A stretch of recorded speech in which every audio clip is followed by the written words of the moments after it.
नमस्कार दोस्तों, स्वागत है आप सभी का आपके अपने YouTube channel GK search engine पर। तो दोस्तों, इस वीडियो में हम बात कर रहे हैं पुरानी जो परीक्षाएं आयोजित हुई है, राजस्थान डिप्टी जेलर का एग्ज़ाम, लाइब्रेरियन ग्रेड 3, इसके अलावा जो राजस्थान पटवारी भर्ती परीक्षा, उसमें करंट अफेयर्स के राजस्थान करंट अफेयर्स के कौन कौन से क्वेश्चन पूछे गए थे, जो आपके आगामी भर्ती परीक्षाओं की दृष्टि से महत्वपूर्ण विश्लेषण है कि किस प्रकार का करंट अफेयर्स एग्जाम में पूछा जा रहा है इन दिनों। जो आरपीएससी की और आरआरएसएसबी की जो 2025 की विगत परीक्षाएं हैं, उसमें राजस्थान करंट अफेयर्स के जो क्वेश्चन पूछे गए थे, आइए जानते हैं। तो 3 एग्जाम के क्वेश्चन हम इस वीडियो में डिस्कस करने वाले हैं। सबसे पहले दोस्तों बात करते हैं डिप्टी जेलर भर्ती परीक्षा की। जहाँ डिप्टी जेलर भर्ती परीक्षा में जो राजस्थान करंट अफेयर्स के क्वेश्चन पूछे गए थे, सभी उपभोक्ताओं तक शुद्ध खाद्य वस्तुओं की पहुंच को सुनिश्चित करने के लिए राजस्थान सरकार के द्वारा 15 फरवरी 2024 को कौन से अभियान की शुरुआत की गई थी। तो शुद्ध आहार मिलावट पर वार, इस प्रकार के अभियान है जो पीछे 2024 में शुरू हुए थे या कभी भी शुरू हुए हैं। तो हमको उनकी डेट है वो ध्यान में रखनी है, कब उस अभियान की शुरुआत हुई थी। तो शुद्ध आहार मिलावट पर वार, ये अभियान का नाम भी आपको ध्यान में रखना है। उद्देश्य क्या है, ये एग्जाम में अक्सर पूछा जाता है। तो मिलावट को रोकने के लिए, जी हाँ, शुद्ध खाद्य वस्तुओं की पहुंच सुनिश्चित करने के लिए मिलावट की रोकथाम हेतु शुद्ध आहार मिलावट पर वार, ये अभियान चलाया गया। फिर है एकीकृत स्वच्छ ऊर्जा नीति 2024। तो इस नीतियों से संबंधित भी सारे ही कथन आपके लिए महत्वपूर्ण है, क्योंकि अक्सर आजकल एग्जाम में कथन देख के सत्य असत्य कथन पूछे जाते हैं। तो एकीकृत स्वच्छ ऊर्जा नीति, आपको ये ऊर्जा नीति कब लागू हुई, ये आजकल एग्जाम में नहीं पूछा जाता, इसमें मैटर क्या है वो पूछा जाता है। तो राजस्थान की एकीकृत स्वच्छ ऊर्जा नीति 2024 का जो लक्ष्य है वो 2030 तक 2000 किलो टन प्रति वर्ष हरित हाइड्रोजन उत्पादन प्राप्त करना, ये इसका लक्ष्य है। 2030 तक 2000 किलो टन, ये क्वेश्चन 2 बार 3 बार एग्जाम में पूछा गया है और इसी एग्जाम में बैक टू बैक आप देख सकते हैं सेम ही क्वेश्चन है वो पूछ लिया है। तो राजस्थान अक्षय ऊर्जा निगम राजस्थान में ऊर्जा संरक्षण एवं ऊर्जा दक्षता कार्यक्रम के लिए कार्यान्वयन एजेंसी है। तो दोनों कथन इसमें सही करके लिखे गए हैं। इसके अलावा जो नेक्स्ट क्वेश्चन है, राजस्थान की एकीकृत स्वच्छ ऊर्जा नीति, ये देखो फिर से घूम के आ गया। इसके अंतर्गत राजस्थान में 2030 तक ग्रीन हाइड्रोजन के उत्पादन का लक्ष्य क्या है, 2000 किलो टन प्रति वर्ष ग्रीन हाइड्रोजन का उत्पादन करना, ये लक्ष्य है। तो बहुत ही महत्वपूर्ण यह नीति है, आपके आने वाले एग्जाम में भी इस प्रकार के क्वेश्चन पूछे जा सकते हैं। नेक्स्ट है 2024-25 में राजस्थान के चालू कीमतों पर सकल जोड़े गए मूल्यों में कृषि और सहायक क्षेत्रों में निम्नलिखित में से किस उप क्षेत्र का योगदान है वो सर्वाधिक रहा था।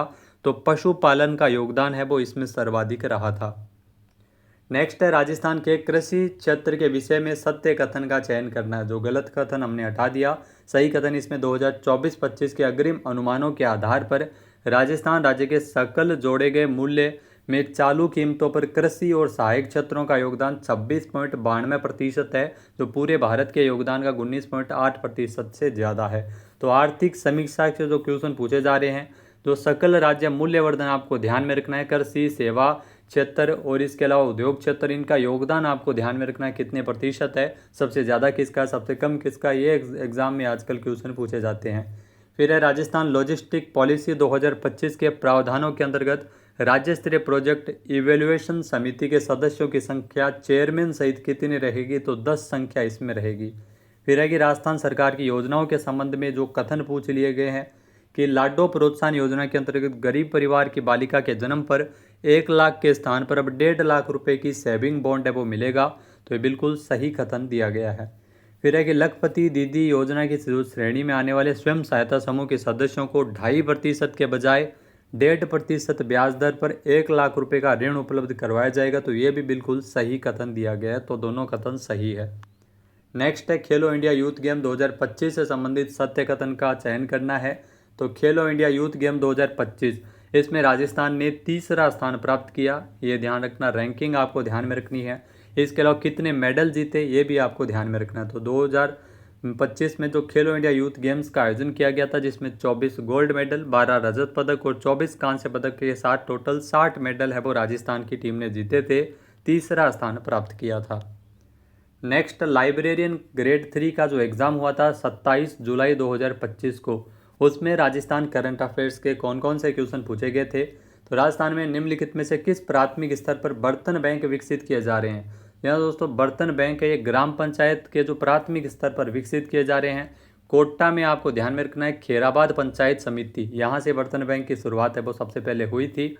तो ग्राम पंचायत के प्राथमिक स्तर पर बर्तन बैंक है वो विकसित किए जा रहे हैं। बर्तन बैंक योजना के तहत इसमें जो शादी ब्याह में बर्तन वितरित किए जाएंगे। नेक्स्ट है राजस्थान में निम्नलिखित में से कौन सा अभियान उन लोगों को लक्षित करता है जो कि गरीबी रेखा से ऊपर उठ चुके हैं और स्वेच्छा से खाद्य सुरक्षा योजना के लाभों को छोड़ देना चाहते हैं। तो ये अभियान भी काफ़ी फेमस है और बहुत बार एग्जाम में यहाँ से क्वेश्चन भी पूछा गया है। तो इसके आपको ध्यान में रखना है इस अभियान का उद्देश्य क्या है। तो इसमें खाद्य सुरक्षा योजना के अंतर्गत जो स्वेच्छा से लाभार्थी है, जो अपात्र लाभार्थी है, वो अपना नाम हटा सके, तो इसको लेकर ये अभियान है वो चलाया जा रहा है। तो गिव अप अभियान जो कि खाद्य सुरक्षा योजना के लाभों को जो छोड़ देना चाहते हैं उनके लिए चलाया जा रहा है। नेक्स्ट है rising Rajasthan global investment summit 2024 में निम्नलिखित में से किस देश ने भाग लिया था। तो किस देश ने भाग लिया था, तो रूस, नेपाल, यूनाइटेड किंगडम, यूके, इन तीनों ही देश ने भाग लिया था। और यहाँ पर एग्जाम में इस प्रकार से क्वेश्चन पूछा जाता है कि कौन से देश ने भाग नहीं लिया। तो ऑप्शन में 3 देश थे जिन्होंने भाग लिया है, हमने उन्हीं को लिखा है। तो रूस, नेपाल, यूनाइटेड किंगडम इसमें शामिल था।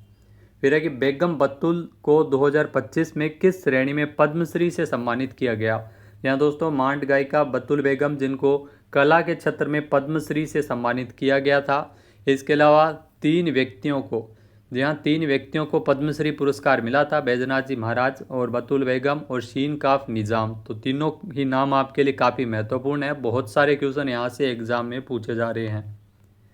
नेक्स्ट जो क्वेश्चन पूछा गया था 38वें राष्ट्रीय खेलों में निम्नलिखित में से राजस्थान का कौन सा व्यक्ति पुरुषों की स्कीट शूटिंग स्पर्धा में गोल्ड मेडल विजेता बना था। तो अनंतजीत सिंह नरूका ने स्वर्ण पदक जीता था। नेक्स्ट है भारत के द्वारा स्वदेशी रूप से विकसित तीसरी पीढ़ी की एंटी टैंक गाइडेड मिसाइल नाग MK2 का सफल फील्ड मूल्यांकन परीक्षण कहाँ किया गया। पोखरण फील्ड फायरिंग रेंज जो कि जैसलमेर में है। जैसलमेर में इसका जो परीक्षण है वो किया गया था। एंटी टैंक गाइडेड मिसाइल नाग MK2, इनको नाम आपको ध्यान में रखना है, जो कि भारत की स्वदेशी रूप से विकसित तीसरी पीढ़ी की ये मिसाइल है। नेक्स्ट जो क्वेश्चन था राजस्थान का पहला बटरफ्लाई पार्क कहाँ स्थापित किया गया। अम्बेरी, उदयपुर। जहाँ इस प्रकार के पार्क की स्थापना अगर की जाती है, बजट में इस प्रकार की घोषणा हुई है, तो यहाँ से भी काफ़ी सारे क्वेश्चन एग्जाम में पुटअप होते हैं। तो बटरफ्लाई पार्क ये अम्बेरी, उदयपुर में। टॉय पार्क जी हाँ खिलौना पार्क ये कोटा आपको ध्यान में रखना है। तो इस प्रकार के क्वेश्चन एग्जाम में बनते हैं। नेक्स्ट है राजस्थान बजट 2025 के अनुसार राज्य सरकार के द्वारा उदयपुर के अमरक महादेव क्षेत्र में किसकी स्थापना की योजना बनाई जा रही है। तेंदुआ संरक्षण रिजर्व स्थापित होगा। बजट 2025 के अनुसार ये घोषणा की गई थी। तो उदयपुर में अमरक महादेव क्षेत्र, यहाँ पर तेंदुआ संरक्षण रिजर्व स्थापित किया जाएगा। नेक्स्ट है राजस्थान में प्रत्येक वर्ष माही महोत्सव किस महीने और किस स्थान पर मनाया जाता है। इस क्वेश्चन पर थोड़ा सा विवाद है जनवरी फरवरी को लेकर। तो जनवरी फरवरी अगर ऑप्शन में था तो बांसवाड़ा में माही महोत्सव का आयोजन है वो मनाया जाता है। नेक्स्ट अगर बात करें राजस्थान पटवारी भर्ती परीक्षा जो कि 17 अगस्त को आयोजित हुई थी, जिसमें दोनों ही शिफ्ट में कौन कौन से राजस्थान करंट अफेयर्स के बहुत कम क्वेश्चन पूछे गए थे। इंडिया करंट अफेयर्स का मैटर थोड़ा इक्वलिटी ज़्यादा था इसमें।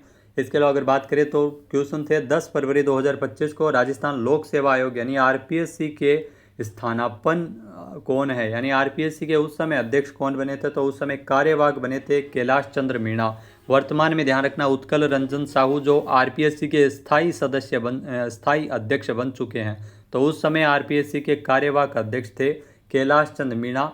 ये पर्टिकुलर मंथ देकर पूछा जाता है कि फरवरी 2025 तक या जून 2025 तक कौन बने। तो इस प्रकार के क्वेश्चन पूछे जाते हैं।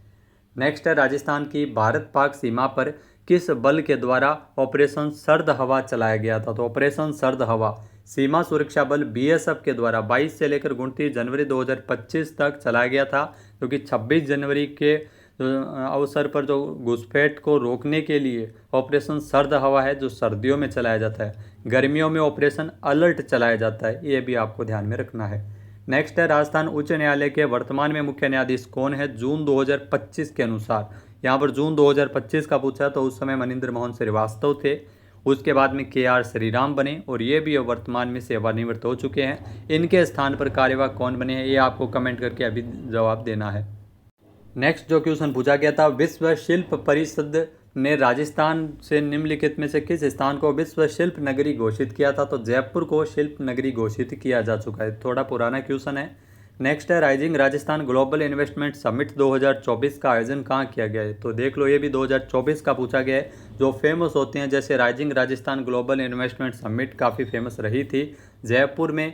इसका आयोजन 9 से लेकर 11 दिसंबर तक किया गया था। तो इसको लेकर हमने पर्टिकुलर एक स्पेशल वीडियो भी बनाया है जिसे आप देख सकते हैं, जिसमें पूरी समिट के बारे में महत्वपूर्ण जानकारी, कौन कौन से देश शामिल हुए थे, किस प्रकार से MOU हुए थे, कहाँ आयोजन किया गया था, कौन से इवेंट आयोजित हुए। इसके अलावा इस साल जो प्रवासी राजस्थानी समिट भी होना है तो उसके बारे में भी महत्वपूर्ण जानकारी उसी वीडियो में मिल जाएगी। इसके अलावा राजस्थान सरकार के द्वारा किस दिन को प्रवासी राजस्थानी दिवस घोषित किया गया? तो 10 दिसंबर को। ये देख लो, बैक टू बैक पटवारी में क्वेश्चन पूछे गए थे इस समिट से रिलेटेड, प्रवासी राजस्थानी दिवस से रिलेटेड। तो 10 दिसंबर को इसको मनाए जाने की घोषणा की गई और इस बार जो पहला प्रवासी राजस्थानी दिवस है वो राजस्थान सरकार के द्वारा 10 दिसंबर 2025 को मनाया जाएगा। तो दोस्तों, ये थे महत्वपूर्ण 3 एग्जाम से रिलेटेड जो राजस्थान करंट अफेयर्स के क्वेश्चन पूछे गए थे। नेक्स्ट मिलते हैं नेक्स्ट वीडियो में। ये वीडियो का तीसरा पार्ट है। 5 वीडियो में आपको टोटल जो 2025 में आयोजित हुए जितने भी अब तक के एग्ज़ाम हैं उस सभी को शामिल करते हुए हमने करंट अफेयर्स के क्वेश्चन का एक सॉलिड रिवीजन किया है जो आपके आने वाले एग्ज़ाम के लिए विश्लेषण रहेगा। तो नेक्स्ट में जो भी एग्ज़ाम होगा उसके संबंध में जैसे ही एग्ज़ाम कंप्लीट होता है तो पूरा विश्लेषण सहित आपको वीडियो एग्ज़ाम के बाद में मिल जाता है। जय हिंद, जय भारत, जय राजस्थान।